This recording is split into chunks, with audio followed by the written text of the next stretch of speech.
Thank you. Thank you. Looking forward to hearing from some great companies in this second pitch party. I am Ryan Casola with JP Morgan. I'm in our private bank working specifically with technology entrepreneurs, thinking about their personal balance sheets, kind of how to prepare through the growth of their company, how to think about preparing for an eventual exit down the line. I'm joined here by several members of our commercial bank and our business bank. Mac Wheatley will be up here introducing some companies later from our technology and disruptive commerce group within our commercial bank. And so throughout JP Morgan, we've built specialized groups that work with technology companies and founders to kind of help from the startup phase all the way through, whether it's an M&A transaction or an IPO, we can help throughout each stage of that company. We've been growing our presence in Charlotte, so we are here locally, and we look forward to meeting people throughout the conference. So with that, I want to introduce our first company. We're going to have Mark from Fishtail. Fishtail enables freight forwarders to provide trade finance to their customers by matching lenders with borrowers and digitizing, automating, and de-risking the trade finance process. So with that, Mark. Hey, y'all. That's a mouthful. Hi, I'm Mark. So great to see y'all. Thanks for coming out, and thank you for the RevTech Labs guys for putting this together. Let me get to my little thingy here. So, as I said, I'm Mark. I run a company called Fishtail. After spending a bunch of time in the working capital optimization space, I jumped right back into it with the company I want to share with you today. And before I kind of dive into what it is that Fishtail does, let me tell you a little bit about the ecosystem. So I'm assuming that nobody here is from supply chain. Broadly speaking, if you're thinking about containers being moved around the world, they're moved by companies called freight forwarders. They're kind of these non-asset providers that work with Maersk, they work with P&G to basically get shit from point A to point B using multiple carriers. Turns out that market is kind of on fire right now, and a lot of it is happening because there's a company out there called Flexport. I'm sure maybe some of y'all have heard of this company. They've raised a boatload of money, and they're basically eating everybody's lunch because they're able to provide financial services to their customers. Traditionally speaking, most freight forwarders can't, simply because the world of the asset managers and the credit funds and all these other folks, they don't understand international trade super well. So Flexport is eating everyone's lunch because they can. Flexport's also a little bit weird in that they're kind of a little bit vertically integrated. They built their own software, they built their own tech, they started building or buying their own planes. We're basically trying to arm the Rebel Alliance, which is kind of the rest of the market, to compete with the Flexports of the world to enable them to provide financing to their customers. Tech basically makes this possible. To do international trade is, generally speaking, very, very expensive. I think HSBC years ago, for every front office sales guy selling trade finance, they had 4 back office people literally calling up ship captains, customs brokers, all sorts of stuff in that world. And when you start looking at the world of these freight forwarders, an individual shipment might only be $3,000 to $50,000. So to do that at scale requires a boatload of tech, a boatload of infrastructure, and that's basically what we do. We track every boat in the water, every plane in the sky, every truck on the ground, and basically figure out what's the likelihood that this shipment is going to get to where it needs to be on time so that we can actually get repaid. We built our own financial infrastructure to pay the suppliers of the freight forwarders. We even recover capital from the forwarders' customers. And every country that we operate in, we built our own, lean registration system. We work with local regulators to make sure that what we're doing is actually kosher to fund. Behind the scenes, we're actually a market maker connecting pools of capital to these pools of risk. And so we're originating and underwriting these transactions and basically making sure that, if I'm HSBC and I want to get 6% return on these kinds of assets in these markets, you get access to those transactions.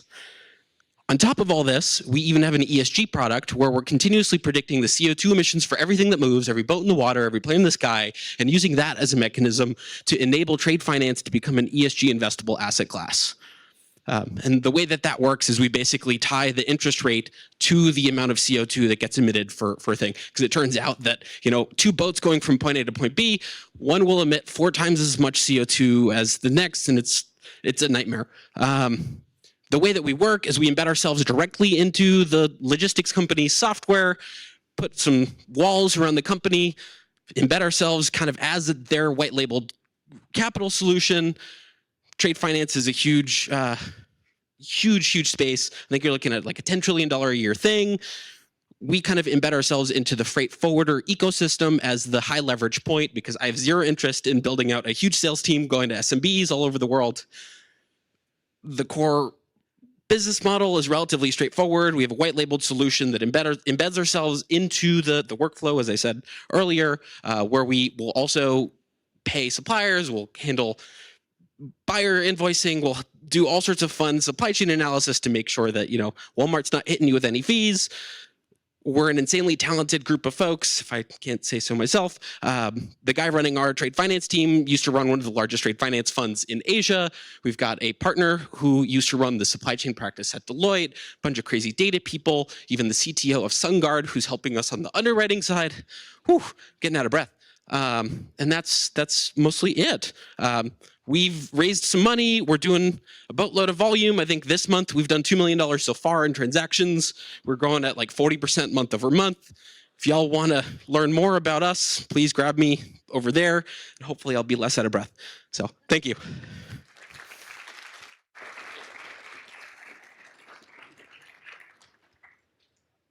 That was great. Thank you. Next up, Credo Lab is a growing B2B SaaS fintech that develops bank-grade digital scorecards built on mobile devices and online web behavioral metadata. So with that, Credo Lab. Thank you. And you will have to cope with my Italian accent for a little. But I'd like you to imagine if you could use the same amount of data and the same type of data to make better risk, fraud, and marketing decisions. I want you to imagine also if this data was privacy consented, permissioned, and compliant, and as Mark said, kosher.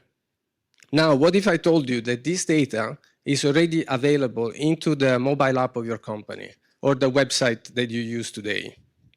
So at Credolab, we have developed a platform that uses smartphone and web behavioral data to analyze risk profile of customers, detect their probability to be fraudsters, and also to enrich the marketing segmentation. We've done this for about 170 million data sets, 15 million people scored across 38 countries. We have offices in Miami, as you can tell from my suntan, in London and Singapore. We have an ARR of $6 million as of Q3, and we are also profitable.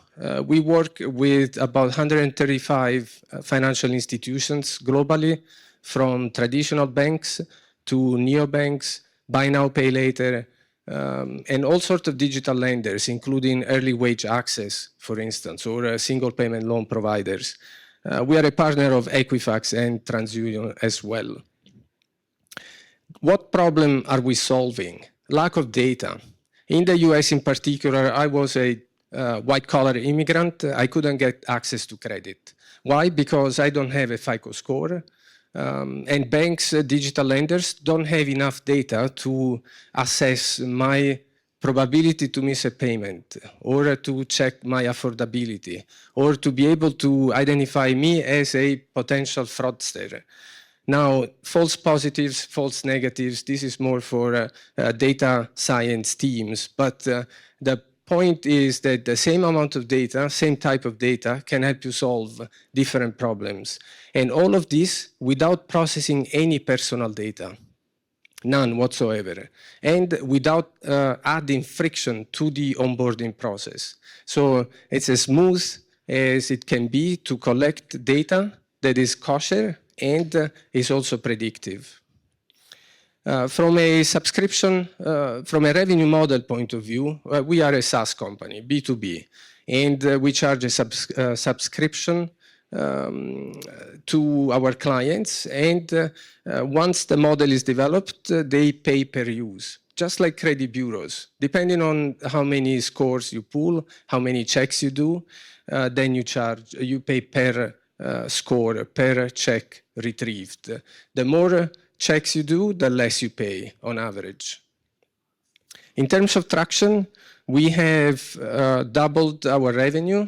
So we are 7 years old, established in Singapore, now moving to America. We have doubled our revenue 2021 to 21, and also this year we are on track to reach $6 million in revenue, and we are also profitable. We are raising $50 million in Series B. The company today is still owned about 65% from the founders and management. The proceedings will go towards hiring. In the US in particular is quite expensive, and towards product development to deepen our ability to detect behavioral insights that are predictive, but also correlated to psychological assessment, to the way people, that preferences towards lending and borrowing and repaying, but also to go into advertising a lot bigger. Now,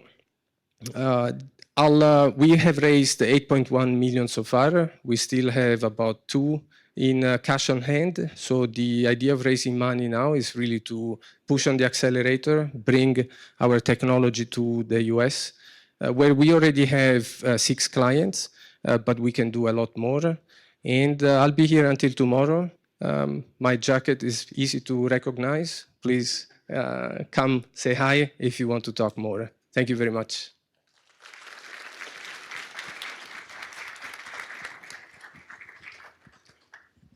Great job. Thank you so much. Our next company is FV Bank International. FV Bank International is a bank and trust company who provides banking and digital asset services to fintech and blockchain companies. Thank you. Okay, I've never speed dated, so this ought to be interesting. My name is Miles Piscini. I'm the co-founder and the CEO of FV Bank. And as the gentleman said, we're a bank. Most people say, what is FV Bank? We're a bank and we're a trust company. And we are building something that's really needed in the market if you've been paying attention to the news, and that is real banking services and digital asset services. So quickly, just about my background, I've been in the financial services my whole life. I've built scaled businesses and from scratch. And in particular, why I started FV Bank was because my last company was really the first crossover business where you had blockchain and traditional finance that we scaled to 1 million users in 70 countries. And we had a lot of problems along the way, in particular in working with banks. And so one of the things that we realized was that to be successful, fintech companies to be successful, they needed a partner that was regulated, that could provide services to those fin companies. And so FV Bank stands for Fintech Ventures, a bank built for fintech and blockchain companies. The reality is the world is changing in payments. We have cross-borders changing, crypto is changing things. Fintech companies are coming in every angle. You've seen a number of them today where in their story, what they didn't say was they need a bank partner. And so we're that partner to those fintech companies. The problem is there's a huge demand, very few banks around the world that do what we do, especially on the digital asset custody side. There is a huge regulatory hurdle to get started. So to become a bank, to become a custodian of digital assets, it's just very difficult. There's no technical systems. You can't go to Fiserv and say that we want the FV Bank stack. It doesn't exist. We had to build it from scratch. And that probably the most important thing is compliance. There is no compliance off-the-shelf tools. We've had to build something which basically bridges traditional banking with the blockchain industry. So what we've done is we've built a customized bank from the ground up. We own the bank, the trust company, we own the compliance services. We've built it all custom. We own the fintech stack. We're really a fintech company that owns a bank. You can think about it in the reverse. So what we're doing at the end of the day is we're enabling fintech, blockchain, and Web3 companies to have a partner that can provide them the core services they need to run their business. This is what it looks like. We call it the cake. The foundation is the banking license, core services in banking and custody. And from that, we create all kinds of cool products. So things like yield accounts, lending accounts. And then all of this becomes available over APIs. So a fintech company comes to us, they pick up our services, and they develop their product. This is really interesting to us because we're vertically integrated. Because we own the whole structure, we're able to capture so much more of the revenue value chain. Now we make money from transactional revenue, account management fees, and treasury management like a normal bank. But because we own the tech stack, we also can earn revenue from custody fees, trading fees, and then in the future talking about yield-based products, lending, and other types of products that will come into play for us. I hate this slide. The market's so big. We just took a slice of it that we said would work. Really, at the end of the day, our target is to double or better our revenue next year, and then in the year after to do $20 to $25 million in revenue. We're well on track for that. Business model-wise, we are B2B, really, but it's really a B2B2C strategy. So our customers are typically institutional, like a crypto exchange, for example. They'll do business with us, but then their customers end up becoming our customers. We've done really well in a macro market that's not been in our favor this year. We've more than doubled our 21 revenue in 22. We've more than 3 times grown our customer base, and we've brought on major clients. From a product standpoint, we've had major deliveries this year. We're the only bank in North America that you can deposit USDC directly into your account and receive dollars. And we made this slide before November started. We're now probably only the second bank in the United States where you can deposit crypto into your bank account with a qualified custodian.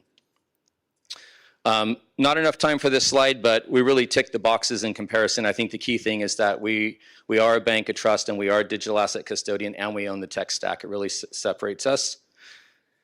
We have an amazing team. We're 50% Puerto Rico, 50% outside of Puerto Rico. We have about 45 people in the company, and we're doing what I'll call really a bridge. We opened up a $10 million convertible note. We've closed 5 of it within 3 days. The balance of the 5, $2 million has been reserved by an existing investor called Bank to the Future.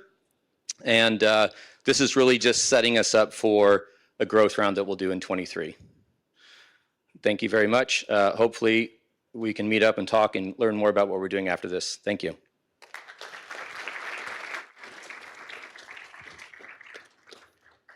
Thank you.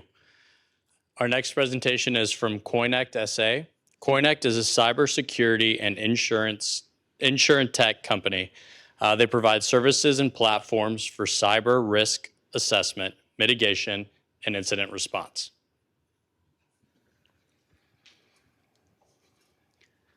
Hi, I'm Massimiliano, CEO and co-founder of Coinect. We are a cyber insurtech startup based in Switzerland. As you know, cyber is very hot topic for the insurance industry. So let's start with an image. Have a look at this map. This map represents the last ransomware attacks happened in the last 2 years, okay? You see how many points, you see how many attacks in US, in Europe, and overall in the world. You see not so many attacks in Russia. You may guess the reason. As I said, cyber insurance is a really hot moment in this moment. So the incident cost is growing a lot, and also the claims payout from the insurances. And ransomware represents the #1 problem for the industry. There is a huge demand from clients to be insured, but a complicated situation for insurers to understand this new risk and to mitigate this new risk. Our mission as a company is to provide solutions and platform in the middle between clients and insurance, and basically help them assess, mitigate, and respond to cyber risk. We started about 3 years ago as an incident response firm, and we had experience dealing with large ransomware cases in Europe, and we cooperated with large loss adjusters, large insurers. Starting from this experience, we developed a cyber insurtech platform, and we are now working to bundle our services within insurance policies with different partners. This slide summarizes our offering. This is a bit technical, so after the speech and during these days, please let's meet and discuss in more detail what we do. We basically provide solutions for ransomware intelligence, cyber risk acquisition, let insurers understand the risk, and solution for proactive mitigation. It's important to highlight about our technical model, our business model. We are a technical partner of insurers. We don't want to be a regulated entity, an MGA or a broker like other competitors in the market. We work with them to address small and medium-sized companies that need to be insured, but also need to mitigate their risk. This is an example of services we offer. Our insurance partners can use a web platform or an API to be integrated in their platform, okay? And it's important that what we do can be bundled inside the insurance policies. We always offer also cyber incident response services. This is how we started, but it's important for our partners to have this kind of support. Here I show some traction. Of course, we are a European company at the moment, so the agreements we have, the cooperations we had are for Europe. But also, if we are a very small startup, we are working with leading players. I can mention Crawford. We have a global agreement with them, at the moment working only in Europe. And as you know, Crawford is a US player, one of the largest worldwide in the loss adjusting. We signed an agreement this summer with Marsh for European cooperation, but we are also working with leading insurers and brokers like Aon and some local players like UnipolSai and Helvetia that are very big in our region. In terms of funding, we closed our first round this summer, $2 million, and we are now using this capital to expand in Europe, hiring team, continue the platform development, and working on different insurance agreements. What is our plan in the next, let's say, 12 months? Is to expand in Europe, consolidate our presence, but also we would like to start establishing a presence in US. That is, of course, one of the biggest markets in this industry. And so in this moment, we are looking for partners, venture capitals, investors that can help us not only with money, but also with support for the US market. We have European investors ready to commit more capital with us. And so for us, it's important to found a US or one or more partners to start our expansion here in US. Thank you so much for your attention.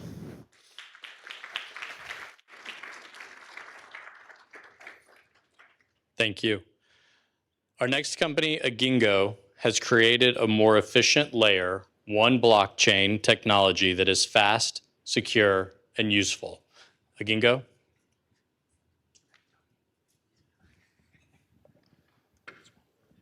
Good morning. My name is Kyriakos Skiris. I'm the CTO and co-founder of Agingo. We're a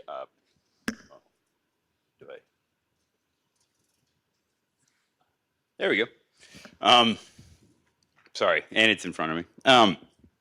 Good morning. My name is Kyriakos Skiris. I'm the co-founder and CTO of Agingo. We are a platform for blockchain and a blockchain all-in-one. We create a service for advanced blockchain applications. Sorry, I'm relatively nervous. So blockchains are slow. In 2008, I was part of the same group of people who were distributed with the email, the Satoshi Nakamoto paper of Bitcoin, the white paper protocol. The same problems have been since that first came out, and they're the same problems right now. It's a slow runway that if you start clogging it up, unless you've got enough money to pay for the gas fees to get to the front of that runway, you can't get any faster. It averages out to be, relatively 8 seconds per transaction for Bitcoin, roughly 30 for Ethereum. Now, I don't know that metric because they've moved over to proof of stake, but anyway, they're very, very, very slow, and they're hard to manage, and if you don't get everything right up front, it's immutable, so you can't make any changes backwards. So what we did was created, if it works, what we did was we readdressed the problem.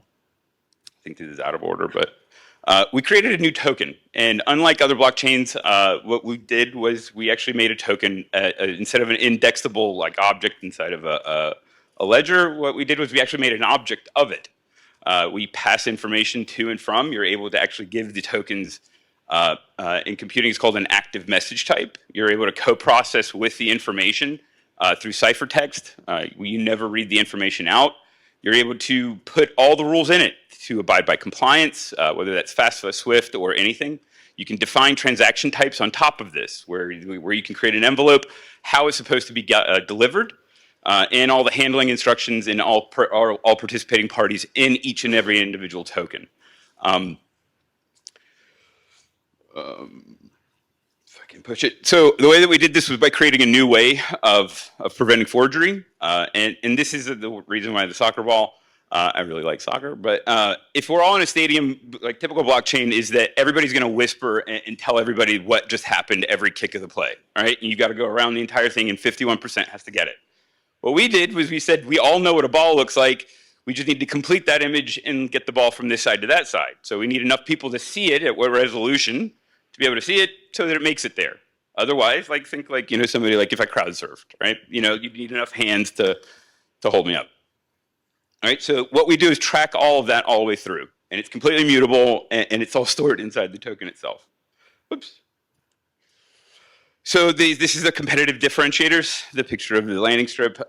So it's sequential. Again, like typical blockchains, they're one after the other and they go in order. And you can mess with the order if you have enough money. Bitcoin, I mean, you know, there was a $5 million mistake to move like $10 with the transaction fees. Single issuer, you know, Satoshi Nakamoto was the one who made Bitcoin. MIA or whatever, or if he's Craig Wright, I don't know. And it doesn't matter. It's only one person, and it was implemented in 2009. So, I mean, there's not a person in here who's got a cell phone in their pocket that's from 2009. So what we did was we created non-sequential. Everything in order. Every token is its own timing, its own everything. So that means that we can tokenize the entire NASDAQ, and every single transaction and token will process within 300 nanoseconds. We are, let me keep going, sorry. It's not a remote like that. I'm just gonna move back. So what we've done, we're under NDA with a large hyperscale company. They're taking us in front of their customers. We're in NDA discussions with some of the largest exchanges in the world. We have 2 signed contracts. We're looking for $2 million for pre-A. We've been relatively conservative and bootstrapped the entire project. The NDA discussions that we have right now, they're long-term contracts that for some of the largest players, the hyperscale company, there's only a handful of them, you know, is introducing us to their customers in the fintech world to be able to deploy on their hardware effectively for their customer solutions. Last 2 weeks ago, we signed another contract, $400 million in in-ground assets are going to be tokenized on our platform. And it's because we can take care of completion risk and a settlement risk. But that's it.